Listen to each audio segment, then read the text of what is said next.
Year's valedictory address. Unlike many schools, Brophy does not select its valedictorian according to grade point average. Rather, the senior class selects the valedictorian based on whom they want to represent and address their class at commencement. Please join me in welcoming the valedictorian of the class of 2016, Joshua Edward Benjamin.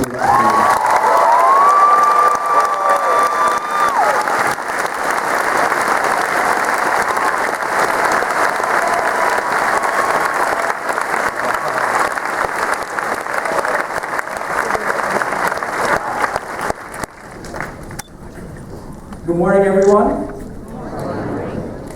You all look nice today. You can always tell the importance of an event by the clothes everyone's wearing. Fashion says it all. I'd like to start by saying thank you to everybody for getting up so early to come to this important ceremony.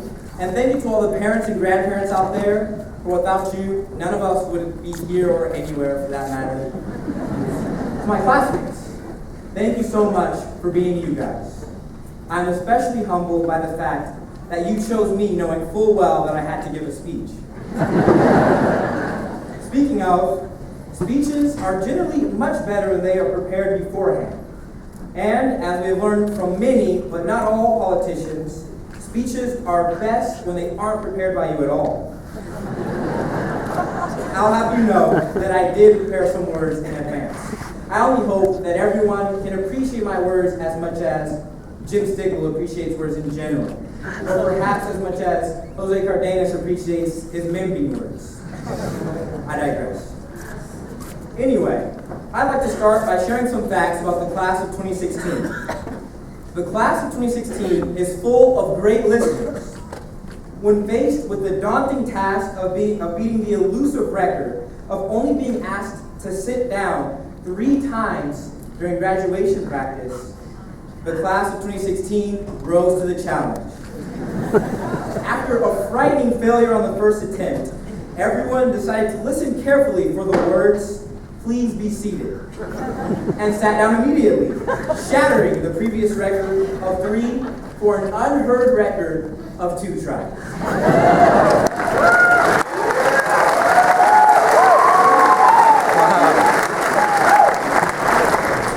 Besides this quality, the class of 2016 is full of surprises. Did you know that Tosin Babarende's real name is actually Oluwatosintimi Amibola Obolefayodele Babarende?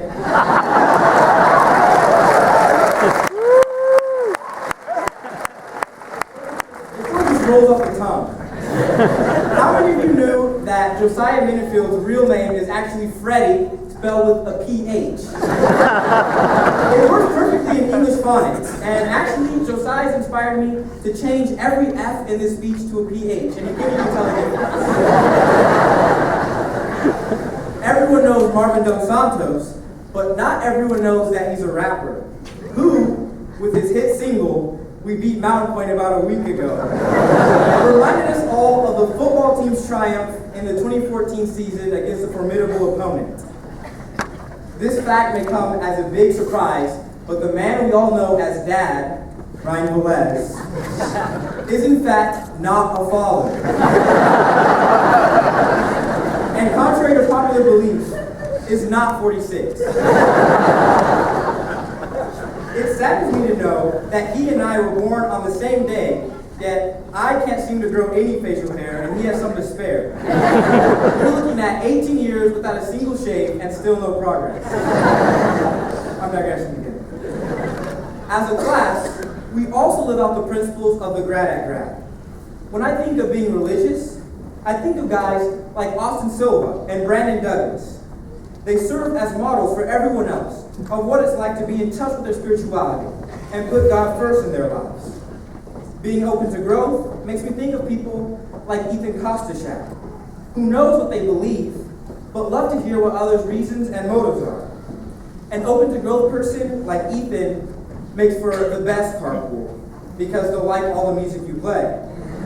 By the way, Ethan was my carpool and he liked every song I played. Thanks, Ethan. Intellectually competent, perfect example, Herman Bothwell. The standardized test meister, the pretend I don't know what's going on in physics, but I really do meister, chess meister, Thanks, Herman, by the way, for teaching me all the rules of chess, even though I already forgot all of them. Rudy Saldana, a great example of being loving. He loves to check in on people and see how they're doing. This is evident in the fact that he waits after every 6 periods to greet his friend Cameron Bray with his ever-affectionate strangle. Oh, by the way, Rudy was prom king and man of the year. More surprises.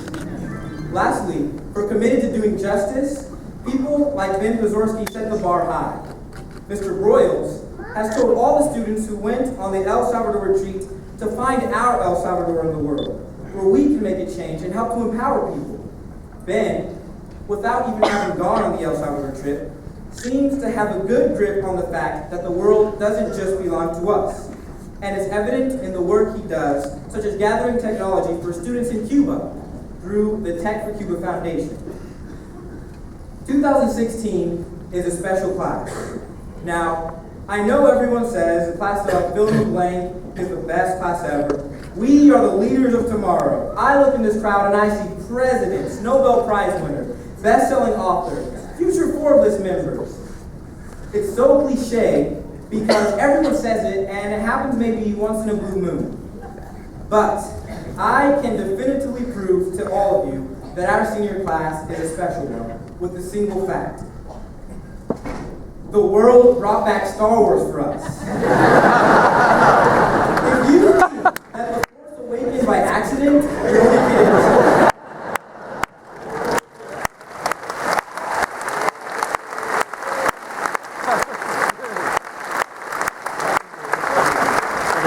If that doesn't convince you of the importance of the class of 2016, you simply can't be convinced with logic and reason. 2016 serves as a year of transition for us. We are leaving Brophy as seniors, the big guys on campus, and matriculating to our respective colleges as freshmen, the newbies, fresh-faced, wide-eyed, youngest guys on campus. Our class has boys attending a great number of different schools, many of them spread throughout the United States. Don't be worried, though. I shall keep our spirit alive by loudly screaming, "Brophy, Broncos!" at all the Harvard football games as Cade Knox steps on the field.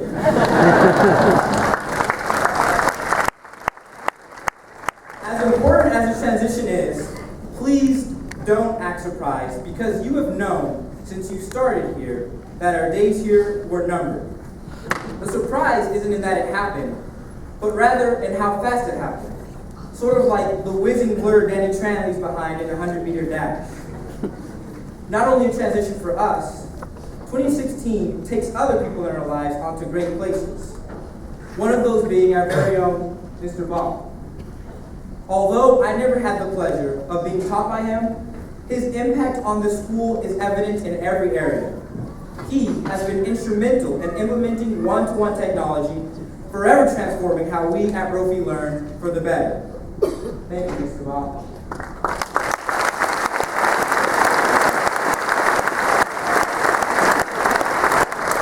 Secondly, the man who in his progressive, cutting-edge Jesuit fashion advocated for this transformation is also transitioning to serve St. Ignatius School in San Francisco.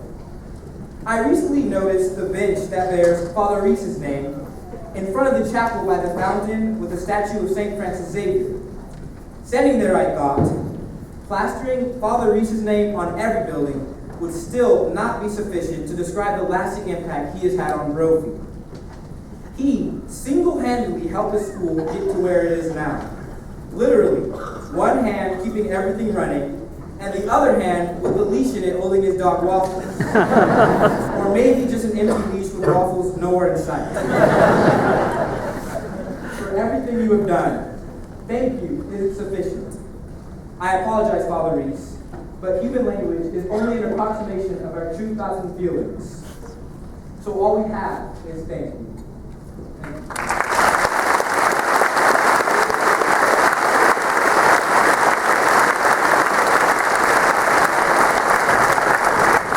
Before I move on, I would also like to express that in all its beauty, the new multi-purpose gym, even though it bears his name, will also not be able to show how much as a community we appreciate Father Olivier and his legacy. I, along with Henry Kuffler, Ben Kozorski, and Dean Rosales, was fortunate enough to have gone on what would be Father Olivier's last Kairos. He led by example and reminded me of the importance of patience and restraint, well-developed qualities of his that were often tested by uninformed referees at football and basketball games. In countless other ways, I'm sure, he impacted all of your lives. Brophy is a better place, and we are all better people because of him. Now, as you get restless in your seats, I want you to know there's only about 1 hour left for me to impart my 18-year-old words of wisdom. In that hour, I'd like to bring something important to your attention. I'd like to talk to you about machines. Yes, we all know Miles and Jacob Bimrose are great at building them. Mr. Mazzolini is great at overseeing them. Some people are gifted, and their skills mimic the efficiency of machines.